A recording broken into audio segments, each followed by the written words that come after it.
Hey everybody, my name is Cody, aka C.E. Zulin, and I wrote a book called Saints of the Paradise Valley. The sequel, Angels of the Paradise Valley, is due out in a few weeks, so I thought what better way to get people back into the world than to do a chapter reading. So today we're going to start with chapter 1. Starseed. When the darkness came, the hardest part was the quiet pull of falling asleep. It was like a disease. Every night for the last 10 years of my life, my dreams had haunted me. I used to think it was what made me special. Nowadays, it felt more like a curse. I hated dreams. Cowering in the backs of our minds, waiting in quiet solitude as the days and nights blurred together like clockwork, and then they would strike, pitting us into a state of consciousness in which we, the living, were no longer agents of our own free will, but instead subject to the voices in our heads. They belonged to monsters. Horrible voices sometimes, but often sweet, lulling sounds that tricked us into thinking our lives were made for something bigger than ourselves.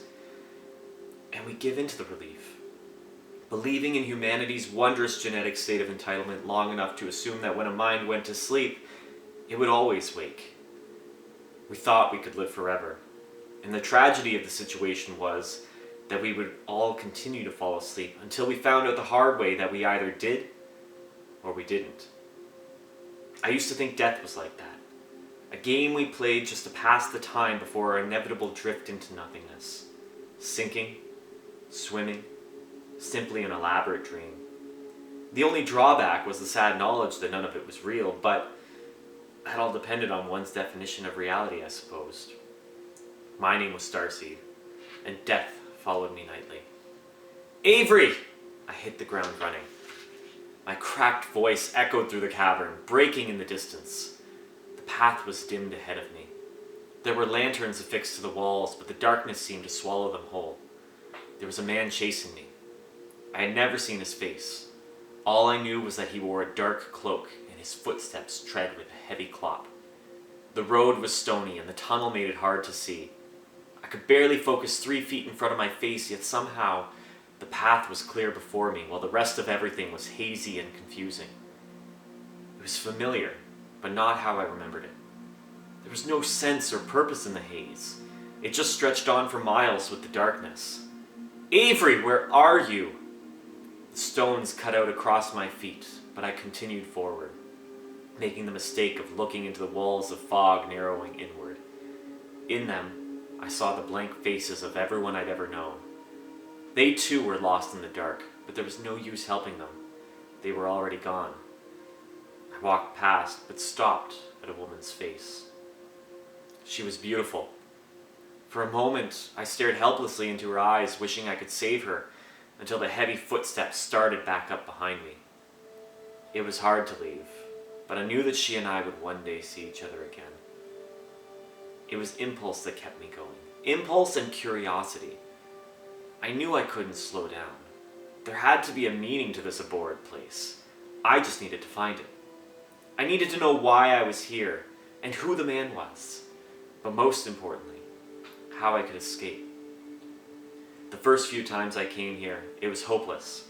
I simply ran until my mind exhausted itself and I woke up short of breath. Though, with each passing night, I somehow felt closer to my goal, like I was inevitably getting faster. As I continued to charge into oblivion, a warmth in the fog beckoned me forward.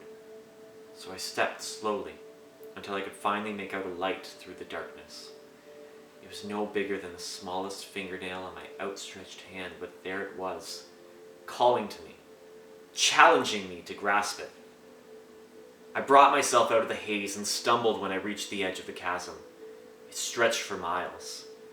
There was nothing at the bottom, nothing but absolute blackness. The path may have ended, but the tunnel did not. The light was so close. I could see it laughing at me from the distance, daring me to budge closer. I wanted to jump.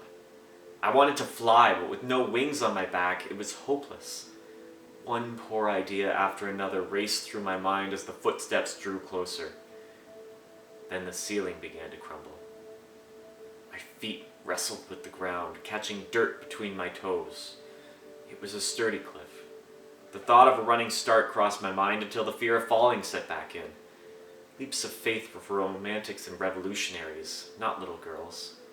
Besides, sand was sifting over to my feet since I stopped moving. I looked down and noticed I was up to my ankles in it. It was a bitter irony to think that the longer I stood and waited, the more trapped I became. My stomach tightened with knots, while my face flushed red, ready to burst into tears. My chest felt like a wet cloth being strained by the hands of God. I was scared. I didn't want to leave behind my one chance to escape, but if I remained any longer, I would be buried alive, consumed by the haze I had been running from my whole life. Soon I'd no longer even have the light for consolation. And then there he was, the dark, hooded figure with the heavy boots. He wore a long, trenched jacket and his face was grim with shadows. He stared at me through the falling debris like finally he had me. Solemnly, he loomed closer. I reached out my arms in desperation. My hands trembled in the air. The whole rocky foundation then began to quake. Through the lifeless fog, I could hear the entirety of the cave collapsing. The tremors and rubble tore apart the stone that held me in place. Soon my foundation would be just another piece of the fallen debris, a stepping stone for someone else to take this conquest, and I would be claimed by the man in the black cloak. If I could only reach out to the light and bring it closer from sheer desire alone. I continued to stretch out my arm until it felt ready to detach itself from the socket. I stared longingly at the light through my hand, eclipsing between the cracks in my fingers. Suddenly, my body felt warm. I felt it fill with the light that beckoned as my feet slipped softly from the earth. It was now or never. I could either jump towards it, trusting that some supernatural power would carry me above the wreckage, or I could turn back to face the demon that had been trailing me for so long. I turned and prepared to jump. No matter what happened, I knew I couldn't stay. I raced toward the cliff's edge and propelled myself forward into the air, narrowly avoiding the man's grip. It was like a miracle. My feet were light, and soon my entire body wafted seamlessly into the sky. I was flying high when the cliff behind me collapsed into nothingness, and the hooded man with it. I recoiled from the harsh noise it created. I was doing it. The world came crashing in, and soon there was nothing left but me and the light. Just a little closer, and I would be saved. It was then I started to doubt myself. Almost immediately, my body began sinking back toward the ground. It was hopeless. As the cliff began to fissure and I watched my arms fall forward into the dark, I let out a short laugh when amidst the futility, two things became very clear. First, there were no such things as miracles. And second, I was heading straight toward the deepest sleep of my entire life. And that's chapter 1. Stay tuned, I'm hoping to get a few more of these done in the upcoming weeks, leading up to a mid-November release date of Angels of the Paradise Valley. Make sure you follow Saints of the Paradise Valley on Facebook and Twitter. And Goodreads. Thank you for watching.